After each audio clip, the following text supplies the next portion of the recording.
الحمدللہ رب العالمین والصلاة والسلام علی رسولہ الکریم اما بعد فاعوذ باللہ من الشیطان الرجیم بسم اللہ الرحمن الرحیم آمنتم من فی السماء ان یخسف بکم الارض فاذا ہی تمور ام امنتم من فی السماء ان یرسل علیکم حاصبا فستعلمون کیف نذیر۔ صدق اللہ العظیم۔ واجب الاحترام سامعین، السلام علیکم ورحمۃ اللہ وبرکاتہ۔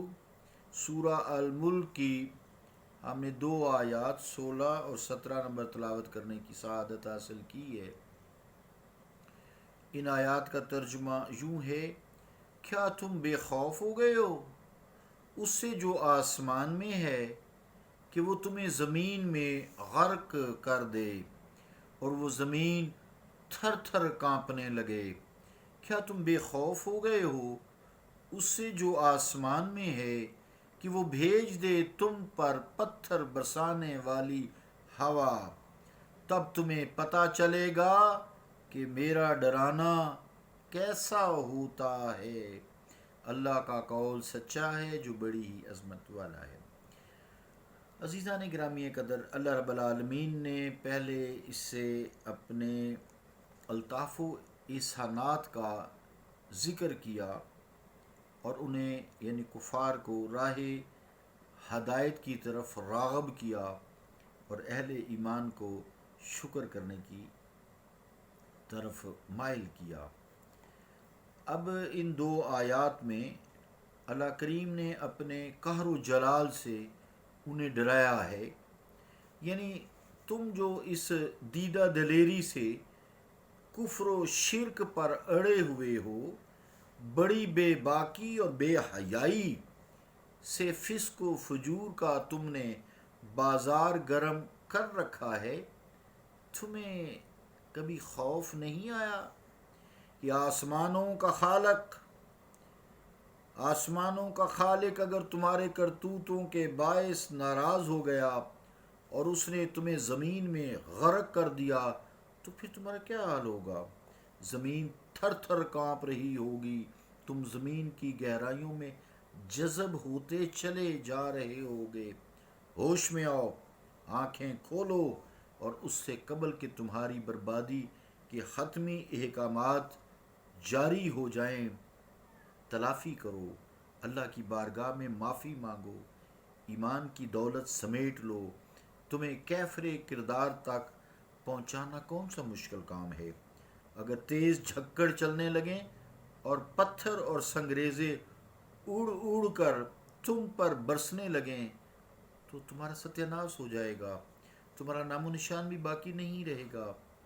پدی جتنی تمہاری ہے انسان اوقات ہے اور لگے ہو تم کیا مالک الملک بیدہ الملک وہو علی کل شیء قدیر کی شان والے کی نافرمانی اور حکم عدولی کرنے؟ تم نے غور و فکر کے سارے دیے کیوں سارے گل کر دیے ہیں؟ عزیزان گرامی قدر، جو لفظ تمور ہے آیت نمبر 16 میں، اس کا مطلب ہے ترتجو و تہتزو، ترتجو و تہتزو۔ روح المعانی زیر آیت ہاذا جوز 29 پیج 16۔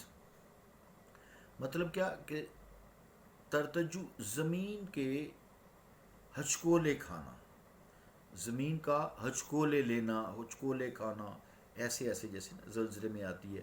پھر تھر تھرانا، جہاں کہیں زلزلہ آیا ہو وہاں کے لوگوں سے پوچھو کہ جب بھونچال یا زلزلہ آتا ہے تو زمین، اونچے اونچے پہاڑ اور بلند عمارتیں، بلند ماڑیاں کس طرح لرزتی اور کانپتی ہیں۔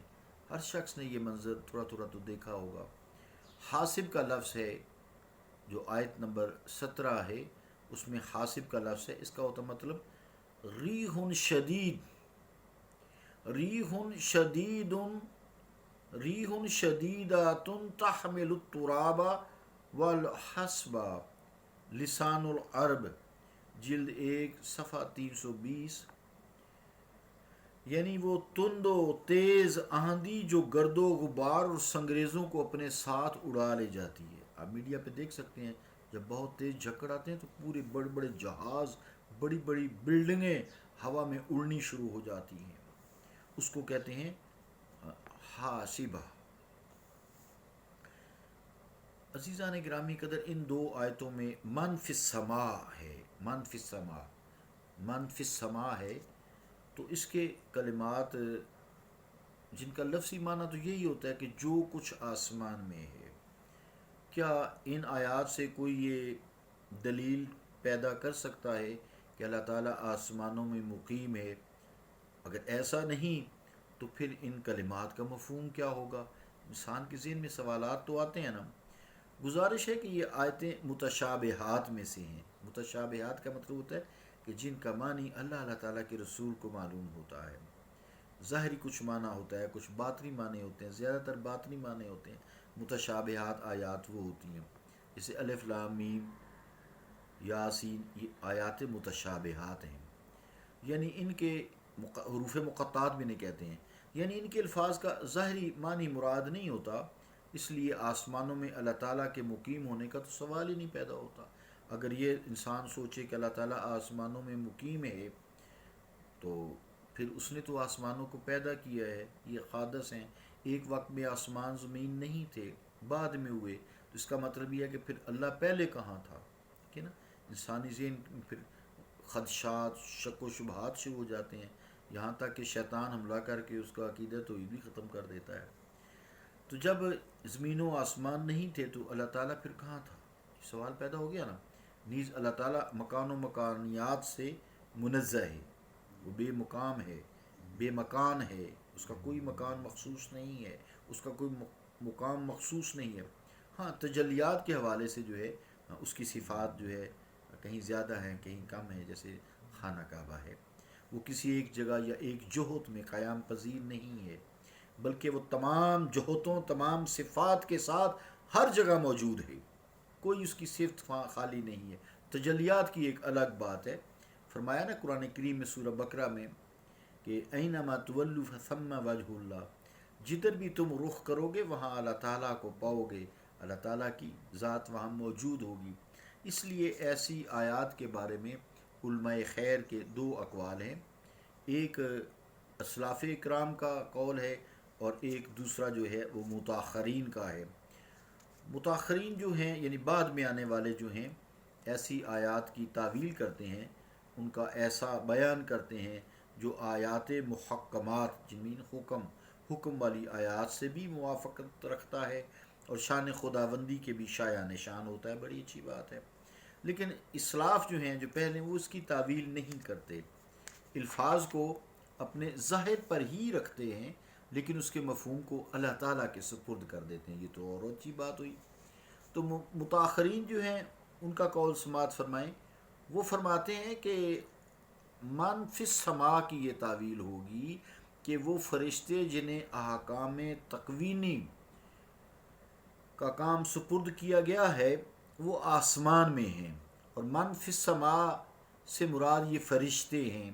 دوسری تعویل یہ کی ہے کہ قضاء و قدر، تقدیر اور احکام الہی کا جو خزانہ ہے وہ آسمان ہے، آسمانوں میں ہے۔ لیکن جو سلف صالحین ہیں ایسی تعویلات نہیں کرتے، وہ فرماتے ہیں من فی السماء کا معنی جو ہے کہ جو کچھ آسمان میں ہے، اس سے مراد بھی اللہ تعالیٰ کی ذات ہی ہے، لیکن وہ آسمان میں پھر کس طرح ہے؟ جس طرح مکین مکان میں یا مظروف ظرف میں نہیں۔ یہ بھی اگلا سوال ہو گیا نا۔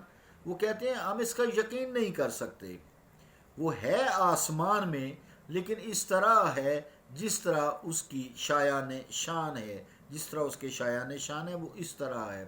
اہل تحقیق نے اسی قول کو پسند بھی فرمایا ہے۔